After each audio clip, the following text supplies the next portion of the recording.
चलते हैं श्रीमद् भागवत महापुराण।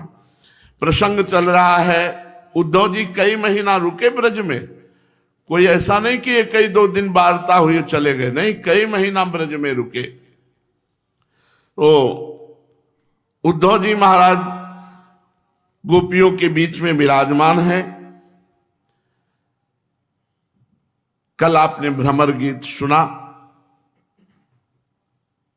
अच्छा, प्रीतम के प्यारे दूत,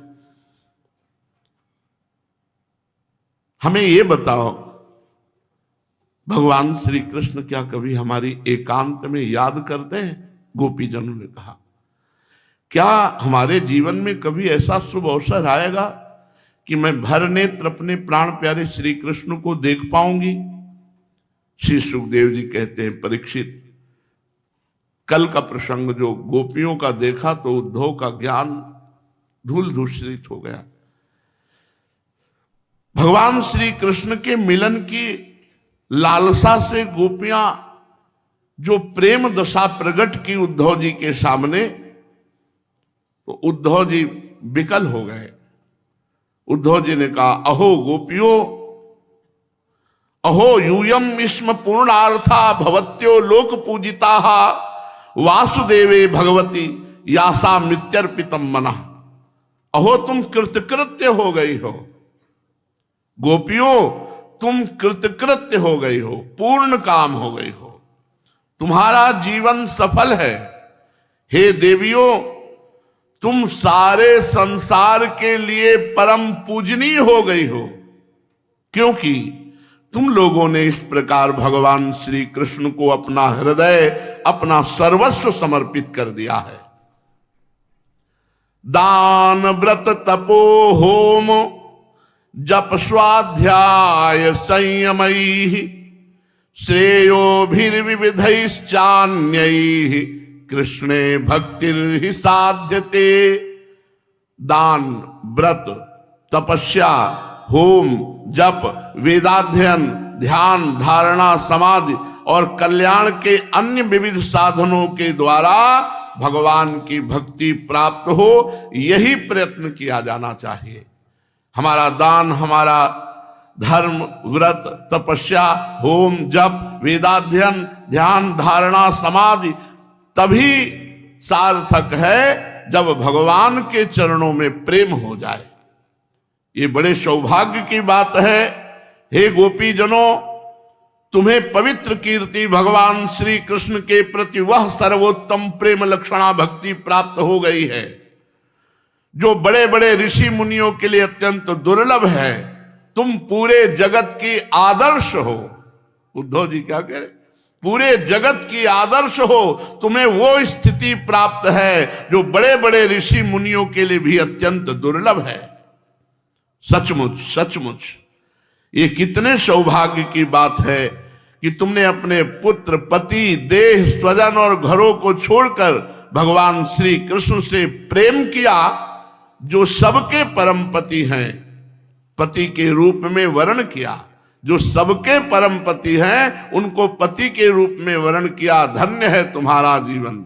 दिष्ट्या पुत्रान पतीन देहान स्वजनान भवनानि च हित्वा व्रणीत यूयम यत् कृष्णाख्यम पुरुषम परम।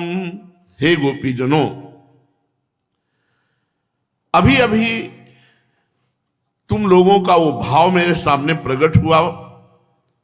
ये मेरे ऊपर तुम्हारी बड़ी कृपा है देवियों, बड़ी दया की जो मैं तुम्हारी स्थिति को देख पाया। मैं अपने स्वामी श्री कृष्ण का गुप्त काम करने वाला दूत हूं। तुम्हारे प्रीतम भगवान श्री कृष्ण ने तुम लोगों के परम सुख देने के लिए ये प्रिय संदेश भेजा है। वो संदेश मैं तुम्हें सुना रहा हूं। अभी तक तो आप उपदेश कर रहे थे, अब भगवान ने जो उपदेश किया वो बता रहे। भगवान श्री कृष्ण ने कहा, भवती नाम वियोगो में न ही सर्वात्मना क्वचित यथा भूतानि भूतेषु खम वायग्निर्जलम मही तथा हम च मनः प्राण भूतेन्द्रिय गुणाश्रय। देखो गोपियों, मैं सबका उपादान कारण होने से सबका आत्मा हूं और सब में विराजमान हूं। ये बात सब भक्तों को ज्ञान होता है। जब प्रेम प्राप्ति के पहले सबको ज्ञान हो जाता है, चाहे जिस संप्रदाय का हो, ये ज्ञान सबको होता है कि चराचर जगत में मेरे भगवान विराजमान हैं, इसलिए मुझसे कभी भी तुम्हारा वियोग नहीं हो सकता। भवती नाम वियोगों में ना ही सर्वात्मना क्वचित, हमारा तुम्हारा कभी वियोग हो ही नहीं सकता। संसार के सभी भौतिक पदार्थों में आकाश, वायु, अग्नि, जल और पृथ्वी, ये पांचों भूत व्याप्त हैं, क्योंकि इन पंचभूतों से ही सब कुछ बना है। ये पंचभूत ही वस्तुओं के रूप में है। वैसे ही मैं, ध्यान दो, भगवान श्री कृष्ण कहते हैं जैसे जितने पदार्थ, व्यक्ति, जड़, चैतन्य, जो भी ये शरीर, ये सब पंचभूतों से बने हैं। पंचभूत उनमें व्याप्त हैं, अर्थात पंचभूतों से ही बने। ऐसे ही मैं, मन, ये मन श्री कृष्ण है, प्राण श्री कृष्ण है, पंचभूत श्री कृष्ण है, इंद्रिया श्री कृष्ण है, और इंद्रियों के विषयों का आश्रय वो भी श्री कृष्ण है। वे मुझ में है, मैं उनमें हूं, और सच पूछो तो केवल मैं ही मैं हूं। ये शुद्ध ज्ञान। मैं अपनी माया के द्वारा भूत, इंद्री और उनके विषयों के रूप में होकर प्रकट होता हूं। माया से मैं ही पंचभूत बनता हूं, मैं ही इंद्रिया बनता हूं, मैं ही मन बनता हूं। शुरुआत यहीं से की थी। आप ही मन हो, आप ही इंद्रिया हो, आप ही पंचभूत हो, आप ही प्राण हो, आप ही विषयों के आश्रय भी हो। भगवान कह रहे, बिल्कुल बहुत सुंदर बात समझने की है। मैं ही अपने आप से अपने आप को रचता हूं, अपने आप का पालन करता हूं, अपने आप का विनाश कर लेता हूं। बोले भगवान को दया नहीं आई तो भगवान ही तो थे जो विनाश लीला कर रहे थे, अपने आप से अपने आप की। मैं अपने आप को समेट लेता हूं, मैं अपने आप को प्रकाशित करता हूं, और मैं अपने आप का पालन करता हूं। आनंद ही आनंद, अगर ये बात समझ में आ जाए।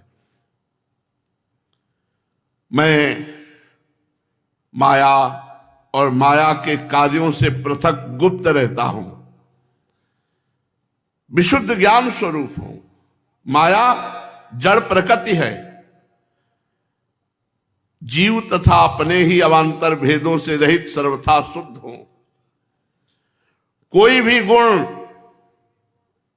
आत्मा का स्पर्श नहीं कर सकते। माया तीन वृत्तियां प्रकट करती है, जागृत, स्वप्न और सुषुप्ति।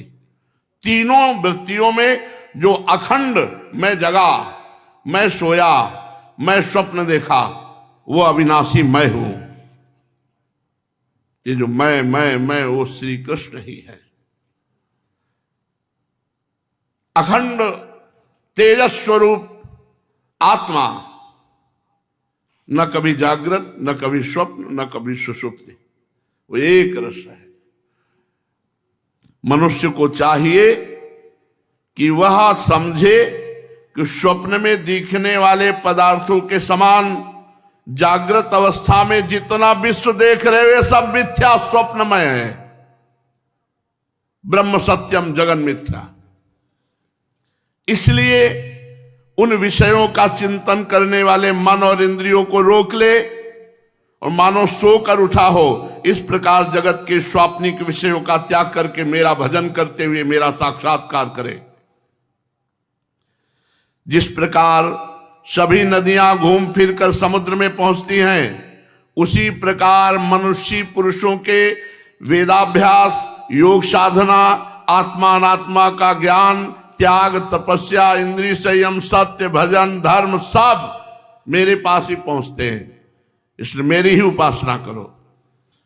सबका सच्चा फल मैं हूं, मेरा साक्षात्कार है, क्योंकि सब मन को निरुद्ध करके मेरे में ही लगाते, चाहे देवी बोलो, चाहे देवता बोलो, चाहे जो नाम बोलो, सब रूपों में मेरे भगवान ही विराजमान। वासुदेवा सर्वम।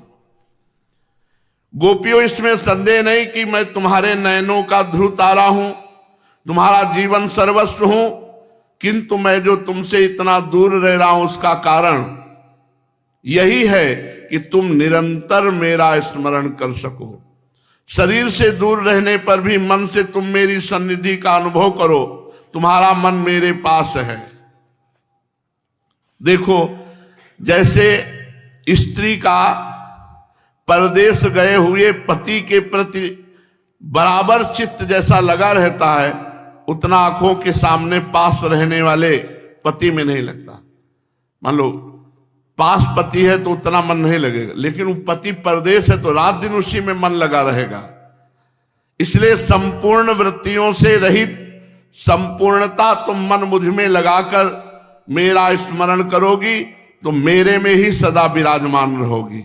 हे कल्याणियों, जिस समय मैंने वृंदावन में शारदी पूर्णिमा की रात्रि में रास क्रीड़ा की थी, उस समय जो गोपियां स्वजनों के रोक लेने से ब्रज में ही रह गई थी, घर में मेरे साथ रास विहार में सम्मिलित नहीं हो सकी थी, वे मेरी लीलाओं का स्मरण करके ही मुझको प्राप्त हो गई।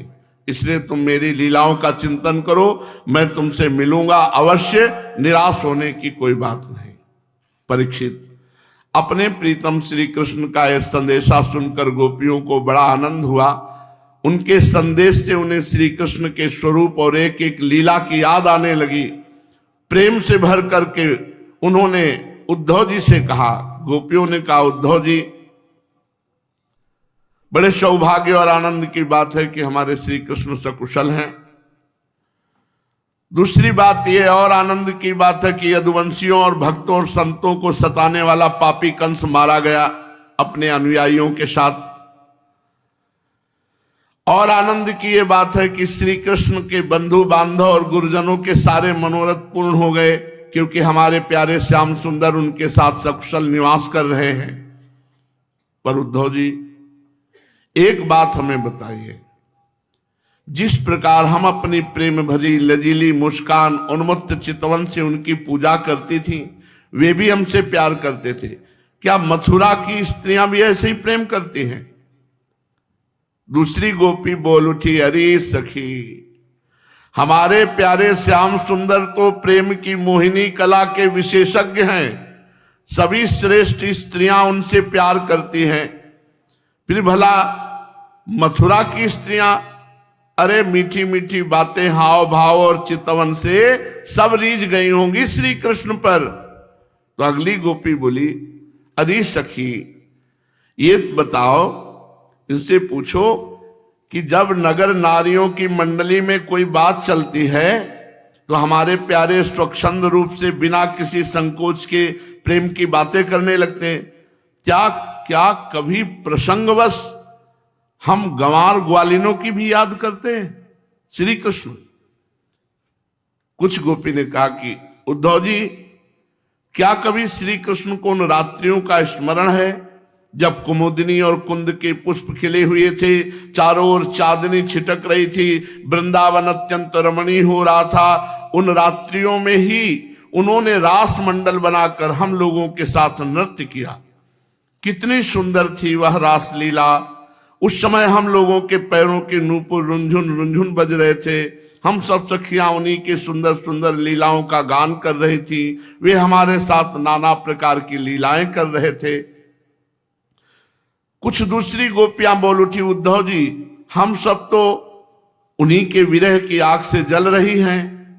देवराज इंद्र जैसे जल बरसाकर वन को हरा भरा कर देते हैं, उसी प्रकार क्या कभी श्री कृष्ण भी अपने कर स्पर्श आदि से अपना दर्शन देकर हमें जीवन दान देने के लिए यहां आएंगे? तब तक एक गोपी ने कहा, अरे सखी, वो क्यों अब आएंगे?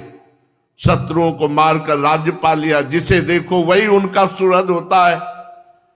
बड़े बड़े नरपत की कुमारियों से वो विवाह करेंगे, आनंद पूर्वक रहेंगे, यहां हम ग्वालिनों के पास क्यों आएंगे? दूसरी गोपी ने कहा, नहीं नहीं सखी, श्री कृष्ण महात्मा है, स्वयं लक्ष्मीपति हैं, उनकी कोई कामना नहीं है, वे पूर्ण काम है। हम बनवासिनी ग्वालिनों या दूसरी राजकुमारियों से उनका कोई प्रयोजन नहीं है। तब एक सखी ने कहा, सखी तुम्हें एक बात बताऊं, वैश्या होने पर भी पिंगला ने बहुत ठीक कहा है कि संसार में किसी की आशा ना रखना ही सबसे बड़ा सुख है।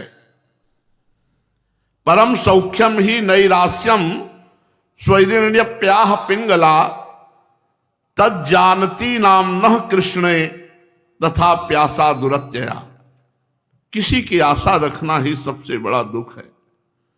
फिर भी हम श्री कृष्ण की आशा को छोड़ने में असमर्थ हैं और उसी आशा से हमारे प्राण जीवित हैं।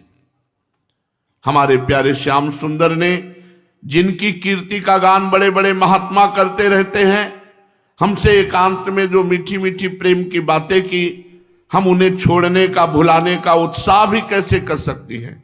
देखो तो उनकी इच्छा ना होने पर भी स्वयं लक्ष्मी जी उनके चरणों से लिपटी रहती हैं। एक क्षण के लिए भी उनका संग छोड़कर कहीं नहीं जाती। एक सखी ने कहा, उद्धव जी ये वह नदी है जिसमें वो जल विहार करते थे, ये वही गोवर्धन है जिनके शिखर पर चढ़कर वे बांसुरी बजाते थे, ये वही वृंदावन है जिसमें रात्रि में उन्होंने रास लीला की, ये वे ही गौएं हैं जिनको चराने के लिए सुबह शाम हम लोगों को देखते हुए जाते थे। ये ठीक वैसी ही बंसी की तान हमारे कानों में गूंजती रहती है जैसी वे अपने अधरों के संयोग से छेड़ा करते थे। बलराम जी के साथ श्री कृष्ण ने इन सभी का सेवन किया है। उद्धव जी, वृंदावन का एक एक कण, एक एक धूलि कण, एक एक कोना, एक एक वृक्ष, कोई ऐसा नहीं जो श्री कृष्ण का आलिंगन स्पर्श न प्राप्त किए हो। इन्हें जब हम देखती हैं, सुनती हैं, दिन भर यही तो करती रहती हैं, तब तब वे हमारे प्यारे श्याम सुंदर नंद नंदन को हमारे नेत्रों के सामने लाकर रख देते हैं। उद्धव जी, हम मर भले सकते हैं लेकिन उनको भूल नहीं सकती, ये खास बात है। तद्विस्मरणेन परम व्याकुलतेति, हम मर सकती हैं पर उन्हें भूल नहीं सकती।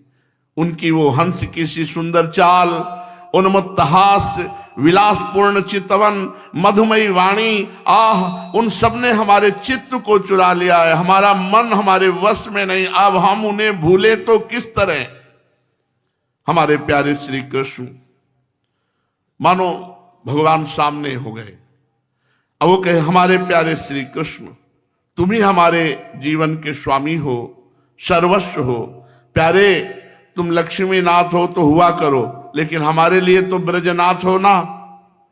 हम ब्रज गोपियों के एकमात्र तुम ही सच्चे स्वामी हो। हे श्याम सुंदर, तुमने बार बार हमारी व्यथा मिटाई है, हमारे संकट काटे हैं। हे गोविंद, तुम गौओं से बहुत प्रेम करते हो। तुम्हारा ये सारा गोकुल, जिसमें ग्वाल बाल, माता पिता, गौएं और हम गोपियां सब कोई हैं, दुख के अपार सागर में डूब रहा है। हे गोविंद, हे कृष्ण, तुम मुझे दुख से बचाओ, इस अपार विरह दुख से बचाओ, हमारी रक्षा करो। श्री सुखदेव जी कहते हैं, प्रिय परीक्षित, भगवान श्री कृष्ण का प्रिय संदेश सुनकर गोपियों के विरह की व्यथा शांत हो गई। वे इंद्रियातीत भगवान श्री कृष्ण को अपनी आत्मा के रूप में सर्वत्र स्थित समझ चुकी थी। अब वे बड़े प्रेम और आदर से उद्धव जी का सत्कार करने लगी। उद्धव जी गोपियों की विरह व्यथा मिटाने के लिए कई महीने तक ब्रज में रहे और भगवान श्री कृष्ण की अनेक लीलाएं पूछ पूछ कर, यहां भगवान ने क्या किया, यहां भगवान ने क्या किया, ऐसे लीलाएं सुन सुन करके गोपियों को भी आनंद मगन करते। और उद्धव जी नंद बाबा के ब्रज में जितने दिनों तक उद्धव रहे, उतने दिनों तक भगवान श्री कृष्ण की लीला की चर्चा होते रहने के कारण ब्रजवासियों को ऐसा जान पड़ा कि उद्धव जी को आए तो अभी एक ही क्षण हुआ है। भगवान के परम प्रेमी भक्त उद्धव जी यमुना के तट पर, वृंदावन, गिरिराज की घाटी और कुंज निकुंजों में गोपियों के साथ बैठकर खूब भगवत चर्चा करते, भगवान श्री कृष्ण की लीला के स्मरण में तन्मय रहते। भगवान श्री कृष्ण के प्रेम में विकल होकर के गोपिकाओं की जो स्थितियां उद्धव जी के सामने प्रकट हुई, उद्धव जी ने उन स्थितियों को देख करके गोपियों के चरणों में साष्टांग दंडवत, बार बार नमस्कार, और कहने लगे कि इस पृथ्वी पर केवल गोपियों का शरीर धारण करना धन्य हो गया, क्योंकि सर्वात्मा श्री कृष्ण में ऐसे दिव्य प्रेम, ऐसी महाभावमय स्थिति, प्रेम की ये ऊंची से ऊंची स्थिति गोपी जनों को प्राप्त हुई, ये मुमुक्षु जनों को भी नहीं प्राप्त हुई, बड़े बड़े मुनियों को प्राप्त नहीं हुई, मुक्त पुरुषों को प्राप्त नहीं हुई। उद्धव जी कहते हैं ये स्थिति हम भक्तजनों के लिए भी वांछनीय है, हमें इसकी प्राप्ति नहीं हो सकी। बड़े बड़े यज्ञ करने का क्या फल, कुलीनता का क्या फल, दुजाति का क्या फल, संस्कार का क्या फल, भगवान में प्रेम हो जाना। इसलिए भगवान की चर्चा से भगवान में प्रेम होता है। मैं अनेक कल्पों तक बार बार ब्रह्मा नहीं बनना चाहता, लेकिन इन ब्रजवासियों के बीच में रहना चाहता हूं, क्योंकि इनके चरण धूलि पड़े और इनके बीच में बैठकर भगवत चर्चा करने को मिले। शेष चर्चा आगे। श्री राधा वल्लभ लाल की।